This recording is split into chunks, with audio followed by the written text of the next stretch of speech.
Okay students,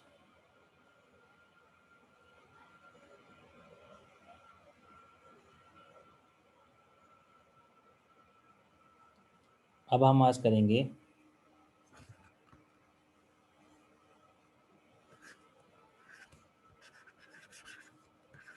preparation of ethene. Previous lecture में मैंने आपको समझाया orbital structure. Preparation of ethene के जो तरीके हैं, बाय एलिमिनेशन रिएक्शन।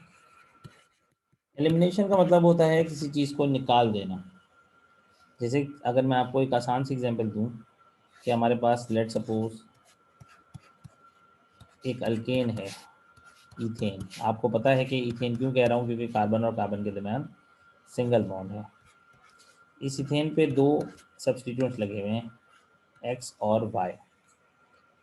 अगर तो ये एक्स और वाई को हम रिमूव कर दें तो ये बॉन्ड इधर शिफ्ट हो जाएंगे, जिसकी वजह से आपके पास बन जाएगा कार्बन और कार्बन के दरमियान डबल बॉन्ड। तो ये एक अल्केन से एक अल्कीन बन जाएगा, C2H4, और एक्स और वाई इस तरह से एलिमिनेट हो गए। तो ये आपके पास एक अल्केन था, यानी कि अल्केन के अंदर से अगर हम एलिमिनेशन करें तो वो बन जाता है अल्कीन। अब वो कोई भी एलिमिनेशन हो सकती है, और कौन कौन सी एलिमिनेशन है, जैसे कि अगर हमारे पास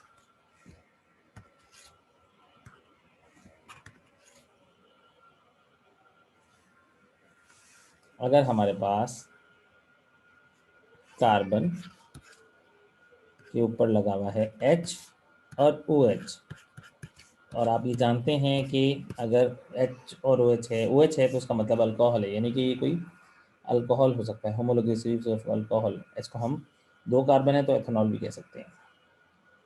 तो अगर इस कार्बन के ऊपर से H और OH रिमूव कर दिए जाएं तो डबल बॉन्ड यहाँ फॉर्म हो जाएगा, और इस एलिमिनेशन को आप कहेंगे डिहाइड्रेशन, क्योंकि निकलने वाला मॉलिक्यूल जो होगा वो वाटर होगा। यानी कि आपके पास प्रोडक्ट क्या आ सकता है, प्रोडक्ट आपके पास आता है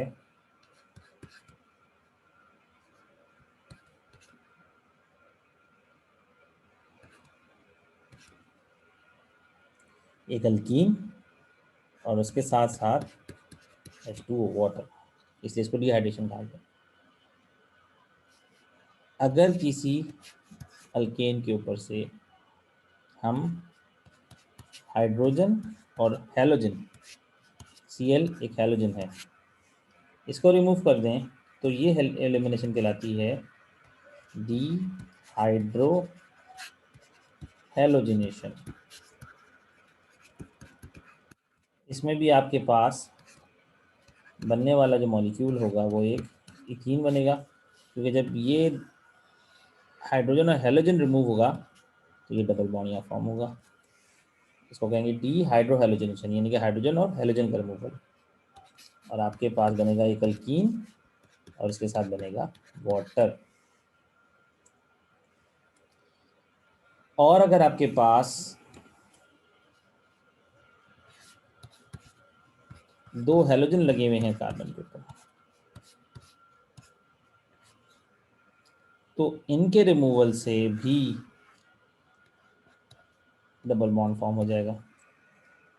अगर आप देखें तो ये हर जगह रिमूवल आ रहा है, और रिमूवल एलिमिनेशन का दूसरा नाम है। तो इस तरह से आपके पास फिर से एक अल्कीन फॉर्म हो जाएगा। यानी कि अगर मैं ये कह रहा हूँ, सॉरी यहाँ पे H2O नहीं बल्कि HCl बनेगा। ये आपके पास HCl फॉर्म हो गया, HCl रिमूव हुआ, ऊपर वाटर रिमूव हुआ, और इधर हमारे पास क्या रिमूव होना चाहिए, इधर हमारे पास रिमूव होगा Cl2 क्लोरीन। तो एलिमिनेशन के ज़रिए हम अल्कीन को हासिल कर लेते हैं। अब मैं आपको एक्सप्लेन करता हूँ किस तरह से। नंबर 1, सबसे पहला स्टेप है bye dehydration of ethanol. Bye dehydration of ethanol. Ethanol यानी कि C2H5OH, 2 कार्बन है, 2 कार्बन को के लिए ईथेन का वर्ड यूज होता है, OH लगा तो एथेनॉल। ओल किसका सफिक्स है, अल्कोहल की वजह से है।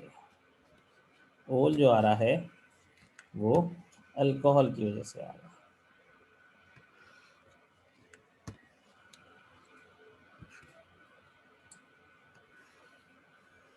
इस अल्कोहल की वजह से ओल आ रहा है।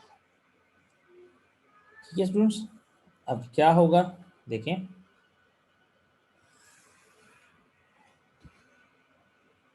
हमारे पास जो है वो मैं लिख के दिखा रहा हूँ, जैसे कि देखिए बेटा C2H5OH है ना, तो इस तरह से मैंने C2H5OH। अच्छा, इस डिहाइड्रेशन में एक बात का ख्याल रखिएगा कि आप OH को या तो ऊपर लिखें या नीचे लिखें, इस तरफ ना लिखें, क्योंकि होगा असल में ये, क्योंकि डिहाइड्रेशन हो रही है, और डिहाइड्रेशन में होता ये है कि वाटर का रिमूवल होता है, क्योंकि डिहाइड्रेशन का मतलब ही वाटर का रिमूवल है। इसके लिए जो कैटलिस्ट यूज होता है वो H2SO4 होता है, सल्फ्यूरिक एसिड, लेकिन कंसनट्रेटेड, क्योंकि कंसनट्रेटेड सल्फ्यूरिक एसिड एक डिहाइड्रेटिंग एजेंट है। तो ये करेगा क्या कि यहाँ से इस H और OH को रिमूव करेगा। ठीक है, जिस भी कार्बन पे फंक्शनल ग्रुप लगा हो उसको कहते हैं अल्फा कार्बन, और दूसरा कार्बन जो कहलाता है वो कहलाता है बीटा कार्बन। याद रखिए बेटा कि आपने अगर OH अल्फा से रिमूव किया है तो बीटा से हाइड्रोजन रिमूव होगा, बीटा कार्बन से, अल्फा कार्बन के साथ बीटा कार्बन। तो इस तरह से H और H जब रिमूव होगा तो यहाँ पे एक डबल बॉन्ड फॉर्म हो जाएगा। इस तरह से ये बन जाएगा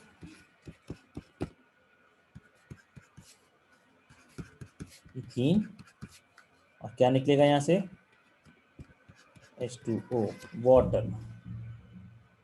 ठीक है,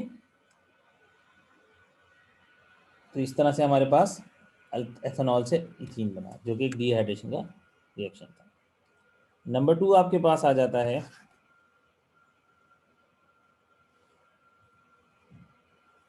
बाय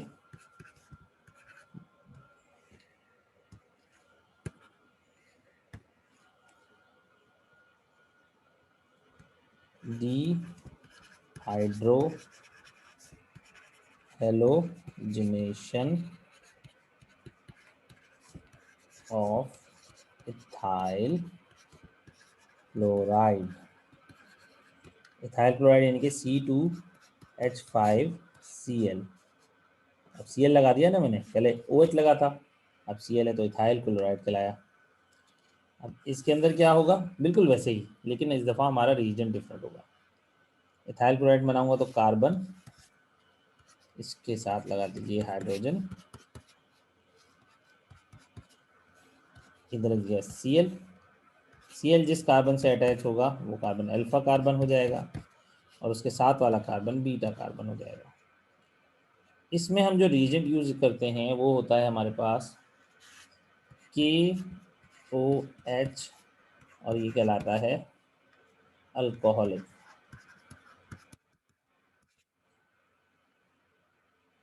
होता इस तरह से है कि Cl एक इलेक्ट्रोनेगेटिव आयन है, इस पर पार्शियल नेगेटिव चार्ज होता है, और इस हाइड्रोजन पे पार्शियल पॉजिटिव चार्ज आ जाता है। इसी तरह पोटेशियम पे पार्शियल पॉजिटिव चार्ज हो जाता है, और हाइड्रोक्साइड पे पार्शियल नेगेटिव चार्ज होता है। और ये बात आप बहुत अच्छी तरह जानते हैं कि हमेशा नेगेटिव पॉजिटिव पर अटैक करता है, तो ये नेगेटिव Cl अटैक करता है इस पॉजिटिव के ऊपर, और इसी तरह से ये नेगेटिव OH अटैक करता है इस H पे, जिसकी वजह से ये बॉन्ड ब्रेक हो जाता है और फिर वही बात कि डबल बॉन्ड फॉर्म हो जाएगा और आपके पास बनेगा इथीन और KCl के साथ जाएगा तो बन जाएगा KCl और HOH मिलके बनेगा वाटर। तो इसलिए ये कहलाता है डीहाइड्रोहेलोजिनेशन। KOH अल्कोहलिक एक डीहाइड्रोहेलोजिनेटिंग एजेंट है। तो इस तरह से हमारे पास डीहाइड्रोहेलोजिनेशन हो गई। उसके बाद हमारे पास नेक्स्ट जो थर्ड स्टेप है वो बाय डीहाइड्रोजनेशन ऑफ विसिनल डाइहैलाइड है, यानी कि डीहाइड्रोजनेशन, जो मैंने आपको तीसरा एलिमिनेशन समझाया था, डीहाइड्रोजनेशन ऑफ विसिनल डाइहैलाइड, यानी कि अब हम हैलोजेंस को रिमूव कर रहे हैं, सिर्फ हैलोजेंस को। अच्छा, विसिनल और जेमिनल का फ़र्क समझा देता हूँ। अगर आपके पास कार्बन के ऊपर Cl इस तरह से क्रॉस में लगे हुए हैं, बाकी जगहों पे हाइड्रोजन, तो इस कंडीशन को कहते हैं जेमिनल, या ऐसे कह लो कि यहाँ नहीं बल्कि यहाँ पे, तो इस कंडीशन को हम कहते हैं जेमिनल, जेमिनल डाइहैलाइड। लेकिन अगर दोनों क्लोराइड एक ही साइड पे लगे हुए हैं तो इसको आप कहेंगे विसिनल डाइहैलाइड। अब ये क्लोराइड है तो डाइक्लोराइड कह सकते हैं। हैलाइड इसलिए वर्ड यूज़ कर रहा हूँ क्योंकि हमारे पास हैलोजेंस में सारे आ जाएंगे, फ्लोरीन, क्लोरीन, ब्रोमीन, हाइड्रोजन। ठीक है स्टूडेंट्स, अब आपके पास जो है वो यहाँ पे जो रिमूवल है डाइहैलाइड का, वो असल में डाइक्लोरोइथेन है।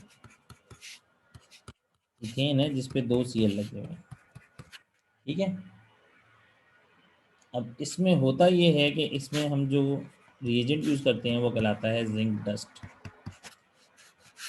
और हीट किया जाता है जिसकी वजह से जिंक रेड हॉट हो जाता है, और फिर उसके बाद वो बीइंग अ मेटल दोनों Cl के बॉन्ड ब्रेक करता है, क्योंकि जिंक एक मेटल है, उसके पास जो इलेक्ट्रॉन्स हैं, ये इलेक्ट्रॉन्स Cl के इलेक्ट्रॉन्स को अपनी तरफ अट्रैक्ट करते हैं, जिसकी वजह से ये बॉन्ड ब्रेक कर देता है Cl का कार्बन से। और जब बॉन्ड ब्रेक होगा तो ये कार्बन अपने इलेक्ट्रॉन में आप वापस शेयर करेंगे आपस में और बना लेंगे डबल बॉन्ड, जिससे बन जाएगा आपके पास इथीन और ZnCl2 यानी कि जिंक क्लोराइड। तो इस तरह से हमारे पास इथीन का ये तीसरा मेथड है प्रिपरेशन का।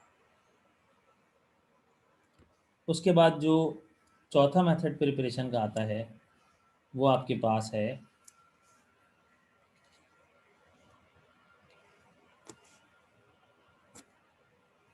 नंबर 4, लेकिन ये एलिमिनेशन नहीं है, बाय कैटालाइटिक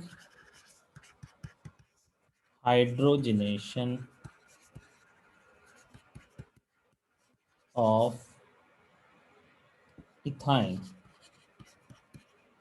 मैं इथाइन में आपको पहले ही बता चुका हूँ, जब कार्बन और कार्बन के दरमियान ट्रिपल बॉन्ड हो, यानी कि कार्बन और कार्बन के दरमियान ट्रिपल बॉन्ड हो, तो इसको इथाइन कहते हैं।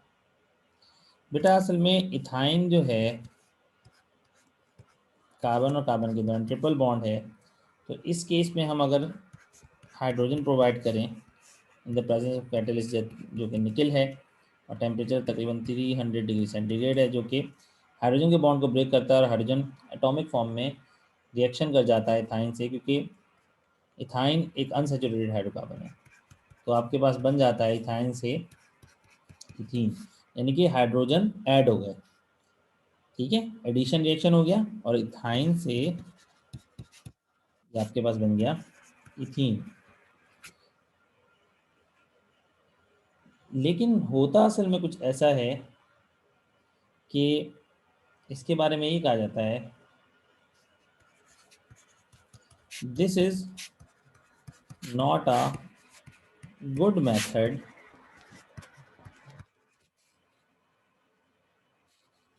To prepare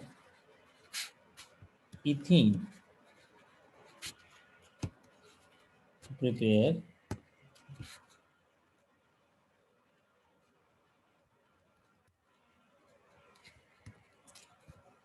ethene,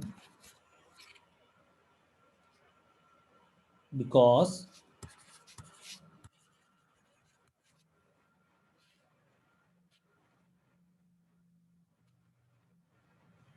hydrogenation continues